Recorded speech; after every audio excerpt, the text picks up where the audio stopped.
You're listening to Hawk Talk with former Seahawks wide receiver Michael Bumpus. Play fake, going to roll right, dumps it off into the right flat to Michael Bumpus, who bounces off of one tackler, gets inside the 40 down to the 35-yard line. Powered by Seahawks.com. Matt pump fakes, looking to the goal line. He throws it into the end zone. Touchdown Seahawks! It's Michael Bumpus with a diving catch in the end zone. A 10-yard touchdown reception for Bumpus, and the kid out of Washington State has found himself a place on this team. Now, here's your host, Nasser Kyobe. Welcome into another edition of Hawk Talk. The Seahawks beat the Dolphins at Lumen Field 24-3 in a wild game at Lumen Field. Bump, man, it always feels good to be 3-0, undefeated. Hey, it wasn't wild. We handled business, dog. It wasn't wild. It was wild in a good way. Yeah, how okay. we was playing. Okay, when I hear wild, I think of like just disaster. There's some things I need to get fixed, but yeah, it was a good one. Yeah, I mean, there was disasters for the Dolphins at times. Yeah. That's for sure. Most deaf. Some things happened there, but the Seahawks took care of business. First place in the NFC West at 3-0, a two-game lead there. But let's jump into yesterday's game. What had happened? See, what had happened at first was... What had happened was... On Hawk Talk. So it wasn't the cleanest game of all time, Bob. Nah, it wasn't.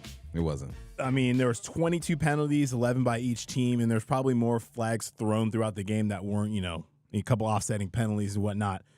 For a while there, I think in like the third quarter, you're like, oh my goodness, it felt like every other play there was some laundry. But, the guys got after it. But the cool thing about this game, outside of the penalties bump, was it showed to me how high this team's ceiling can be and how dominant they could be when they put everything together. The Seahawks got on the board first, going 28 yards on their opening drive, settling for a 56-yard field goal by Jason Myers. The Dolphins came back with a similar drive, except their kicker, Jason Sanders, missed a 57-yard field goal. And bump, the Hawks will come back with their most impressive drive of the season because 5 plays, 53 yards, ending with a 4-yard touchdown by Zach Charbonnet, making it 10-0. I got a little ahead of myself because I'm referencing the touchdown that's coming later from DK Metcalf. Yeah, I knew what you was doing, but DK still had a play on that drive. Right. 22-yard head top on the sideline. He did his thing, and then after a Dolphins punt, the Seahawks would take over on their own 10-yard line, and they quickly got behind the sticks after DK was called for an offensive pass interference. And the first thing I thought about was, people go, man, they're going to be on DK's head. They're always talking about his penalties, but I can deal with some penalties from DK when he's making plays. With a little bit of acting, too. I think Ramsey sold Facts. that one. He sold it. He knows when you're going up against a guy like DK, you got to take every opportunity to try to get an edge. I think that's what he did. And then one play later, Geno was under pressure, nearly sacked for a safety. He's trying to get it out. I get his thinking. He goes, look, if I get this sack, this safety, they get 2 points and they get the ball. Let's just get it out. Boom. And Charbonnet, was it a perfect throw? No. It was a little high. He tipped it. Charbonnet, I guarantee you, he's looking at film saying, I need to make that play for my quarterback. Right. So I wasn't mad at that, and then the Dolphins get the ball inside the 5. Well, the nice thing about that, too, is this defense, man. In other years, the last couple of years, you might not be confident about the Seahawks getting a stop in that situation. I wasn't confident now. At the 5-yard line, I'm like, yeah, that's 7. All right, let's figure out what we're going to do after this. No, goodness gracious. They've done this so many times this year. They come up big, holding the Dolphins, so I believe just 2 yards. So they kick a field goal. That made the score 10-3. And this is what I was talking about. Assuming possession, Seahawks get back. One play, 71-yard touchdown to DK Metcalf. That made the score 17-3. Loved seeing what we saw from there, DK and Geno. We'll talk about that a little bit later in plays of the game. But then things kind of slowed down a little bit. Yeah, man. The next 14 possessions ended 0 points. Now it's like it's fireworks to start the game. Boom, this offense is going, and then it slows down. During that time, the Seahawks, they knocked out Skylar Thompson. Hope you're good. It sounds like it was a rib or something like that. Yep. And the Dolphins turned the ball over on downs. The Hawks will deliver the game-sealing blow as the offense will put together their longest drive of the season. They went 11 plays, 98 yards, and it was complete, man. Our guy Zach Charbonnet had 42 of his 91 yards, career high, on the ground during that drive. Yeah, no, that was a great way to see it because every team talks about it, Bump. 4-minute offense around there. Yep. We're not giving the ball back, or if we do, the game's going to be out of reach. Mm-hmm. And that's exactly what the Seahawks did. I heard you talk about it on your show a little bit as well in the post-game show yesterday, that Zach Charbonnet is a type of runner that needs carries, right? Yeah. He needs to kind of get warmed up and continue to wear defenses down, and you saw that take full effect on that final drive. And Bump, the Seahawks win 24-3, but like we said from the beginning, it wasn't always clean. The Seahawks definitely have things they need to clean up, but it was a dominant performance by the Seahawks defense, holding the Dolphins to just 205 yards of total offense. Man, 65 yards on the ground, 3.7 per play. Hill and Waddle, they didn't do anything. Combined, 66 yards on 7 receptions. I thought they were going to target them like crazy. Right. Reek only had like 5 targets. It was crazy. He's Tyreek. We got Reek. He's Tyreek Hill. On the offense, the Seahawks struggled in second and third quarters, but came up late to ice the game. They are 3-0 for the 8th time in franchise history. This franchise has been around, 48 years, something like that? 49. That's big, man. 49 years, the 8th time. Coach McDonald already doing some things that ain't been done here. No, love to see it. And I got this note from Dave Wyman, so I'll shout him out on this. Once you take away the top 10 plays by the Dolphins yesterday, that means they only had 36 yards on 46 plays. That's crazy. So that kind of shows you the type of defense the Seahawks are playing right now. And yes, was there a backup quarterback? Sure. Okay. Then did they get to their third string quarterback in Tim Boyle, who actually made a couple nice throws? He did, across the middle, too. Yeah. Hey, I see you, D. I see you, D. But at the end of the day, you still got to do it. You still got to show up, and you still got to take care of business. It doesn't matter who you're playing. This is the National Football League. Everyone gets paid to play. So still super impressive to see what the Seahawks were able to do against the Dolphins on Sunday. And there was plenty of people making plays. Let's hear the playmakers. Touchdown, Seahawks! Playmakers. Show them what time it is. Holy catfish! All right, let's get to the playmakers, starting with the guy under center, the general, Geno Smith, 26 of 34 for 285 yards, 1 touchdown, 2 interceptions. Okay, look, here are the 2 interceptions. All right. I've been called a Geno apologist on my own show. And I'm like, look, I'm just keeping it 100. Like, Right. 1 interception, he was just trying to make a play, and it could have went either way. The other interception, Calais Campbell, I believe it was, tips the football. He just makes a good play. So, look, 2 interceptions, but I'm not putting it on him. It is what it is. He completed 75% of his passes for the 2nd consecutive week. And Geno's 200 yards in the first half was the 2nd highest of his career. And like I said, 2 interceptions, unlucky, man. I can deal with that. He's still 2nd in the league when it comes to completion percentage. He's taking care of the ball, drive him down the field, 71-yard touchdown to DK. I'm all good with the way Geno's playing. No question about it. He might be the most unlucky guy on the planet when it comes to interceptions. When they happen, it usually doesn't happen in a great situation, obviously, but super unlucky play. I love how Geno Smith is playing right now. Definitely taking the team on his back. And then post-game, he was really upset about how he played. Yeah. And I'm like, I feel pretty good. If you're upset with that performance, what you want to be, holy smokes, we're just getting started here right now. Then his receiving mate, DK Metcalf, man, 10 receptions, 129 yards, 1 touchdown, back-to-back 100-yard games. First time he's done that since weeks 3 and 4 in the 2020 season. This was also his 14th career 100-yard game. And that 71-yard touchdown we talked about, that catch was the 3rd longest of his career. He now has 7 career touchdowns to 50 yards or more. So I love what we're seeing from DK Metcalf. Yeah. If he's going to put up these kind of numbers every single week, it's going to be incredibly hard to cover this receiving core as we've talked about. So great, big ups to DK there. Man, when he scored the 71, I go, that got to be the longest, right? And then he has a 73-yarder in there. He's explosive, man. The last longest one I remember was against Detroit. A slant was the Cowboys. The slant Cowboys. that he takes to the house. I was okay. Cowboys. Yeah, he took a slant to the house. DK, man, one of the more explosive receivers in the game. Let's talk about Zach Charbonnet. 18 carries for 91 yards and 2 touchdowns. Career high in rushing yards. His previous high was 60 against Dallas. Had 42 yards on that last drive we talked about, the one that sealed the game. It was a 98-yard drive. He did his thing. He now has 4 touchdowns on the season as a team. The Hawks ran for 100 yards. That's always nice to see when you don't have K9. That was the thing last week. And you listen to Zach Charbonnet talking this, the conference. It wasn't even a press conference. It was with Jen Mueller, I think, by the locker room or something. Right. And he goes, he was so disappointed in the way that he played. And I go, look, man, you're just getting your feet wet. You got some reps last year. He had over 400 yards last year on the ground. But he's never been the guy that was guaranteed almost 20 carries a game. So work yourself into it. Don't beat yourself up. He comes back the next week, does his thing. Oh, Zach Charbonnet. Full faith in this running back room for sure. We haven't even talked about Kenny McIntosh, who finally got his feet wet, go, Kenny. which I love to see for Kenny. But no, all 3 of those guys can make plays. It'll be great to see, hopefully, K9 back this week. But, yeah, I love to see what we got from Zach Charbonnet. Now, defensively, this young man. Yeah, buddy. Derek Hall, pride of Auburn University. The best thing that Auburn has going right now is Derek Hall.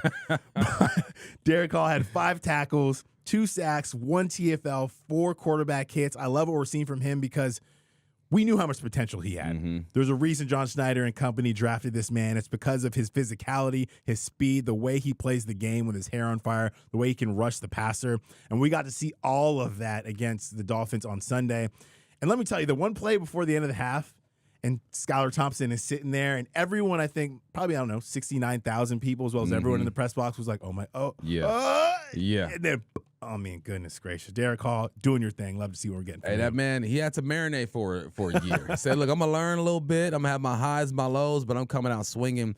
And Uchenna Nwosu wasn't there. You want Uchenna there. But the silver lining is a guy like Derek Hall gets more reps, and he gets more confidence, and he starts making plays. I'm happy for that young man. Also, this one, too, man, Rashawn Jenkins. I didn't know what to expect when he joined the squad. Right. He played for the Jags, didn't know much about him, watched the film. I go, okay, he looks good.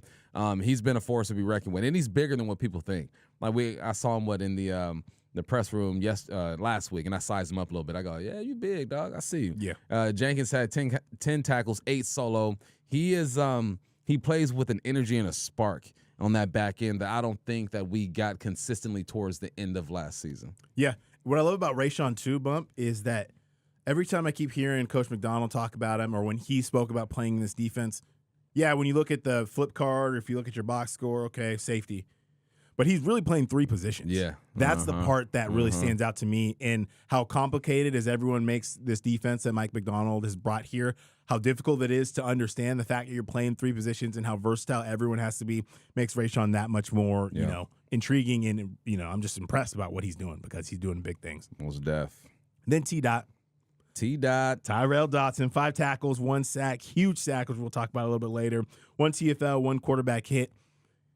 If you keep Dotson clean in terms of defensive line in front, he will make a million plays. When you watch him fly around the football field, it's really fun to watch. There'll be tons of plays where I just pick and choose who I'm going to watch one player on defense, and everyone's making plays, whether it's Julian, whether it's Jenkins, whether it's T-Dot. So love to see number 0 flying around. I locked in on him with my binoculars in the press box for a couple plays, and the instincts that he has. You mentioned keeping him clean. If you keep him clean and he can look in the backfield and see what's going on, he'll take his run reads. If it's not there, boom, he's dropping into coverage. My man is versatile. And him being the guy that he is allowed this young man to have himself a good day. Tyrese Knight, this was his first start in the NFL. He had 6 tackles and 1 TFL. He learned a lot, man. Yeah. Last week he got a bunch of snaps. This week he gets a bunch of snaps, and it's just a learning process for this young man. So while he's learning, he's going to make some mistakes. Everyone makes mistakes in a football game, but they're always highlighted when they're a rookie.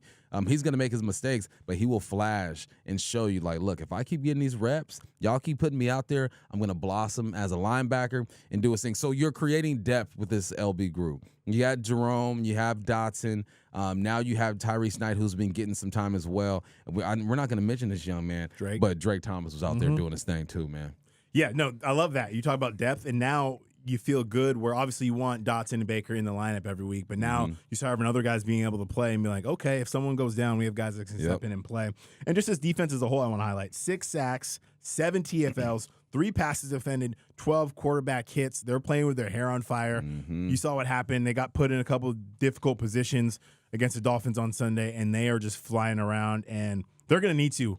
We're going to break down the Lions later this week. They're going to need to keep playing at that high level, because they have been crushing it. And it's been really fun to see the Seahawks play this brand of football, a style that no one wants to play, as Coach McDonald's mentioned. So good to see that, Bump. Let's get into those receivers, man. What happened? Round up. All right, man. DK, like you mentioned, back-to-back weeks with 100 yards. He had four receptions on 6 targets for 104 and long of 71. Noah Fant, thank you, sir. Way to bounce back. Last week had a couple of drops. Right. People were doubting him. You stay focused. You do your thing. He had 6 targets, 6 receptions, 60 yards. Tyler Lockett had a sneaky 5 for 46. Some clutch catches late in the game and early in the game. Jackson Smith and Jigba had 3 targets, 3 catches for 39 yards. Charbonnet contributed 3 catches for 16. A.J. Barner did his thing. I was watching him on film run his routes. He understands it. He understands the spacing, the leverage, how to get open. It's only a matter of time before he has a big game. And then Farrell Brown is like the muscle when it comes to that tight end group, man.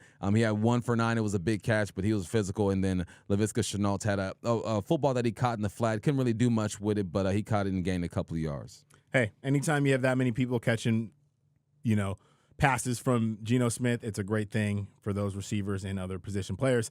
Now let's get into the kind of the plays of the game, some ones that stood out to us. We've been talking about it all game long. It's DK Metcalf's 71-yard touchdown from Geno Smith. Geno out of the shotgun, McIntosh in the game, and now he swings out to the left side. Geno steps up in the pocket, looks, holds, throws deep, got DK open, 30, 20, 15, 10, 5, runs away from Miami, touchdown, Seahawks, a 71-yarder to DK. Geno waited, great route, and then DK just popped into the secondary open. Geno laid it up there, and the secondary never had a chance to catch DK. Bump, tell us about this play.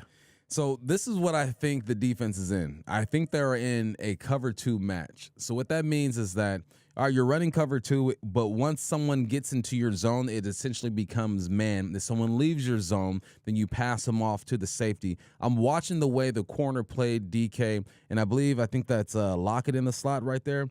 Lockett runs an out, so the corner gets depth with DK. He sees the out, and he jumps on it and leaves the slant, which he thinks it is a slant, to the safety. The safety sees the slant and is flat-footed. He's expecting DK to get the ball in this big hole that was created by that out route by number 16. So, boom, he hits it, and DK does a great job of getting his eyes back to the quarterback, selling the slant. His body language, his eyes make the safety get flat-footed, and then once he hits that third step, left foot, boom, snaps it vertical, and it was over as soon as he put his foot in the ground. Yeah. As soon as he put his foot in the ground, the safety's flat-footed. You stand no chance. Geno throws one over the top.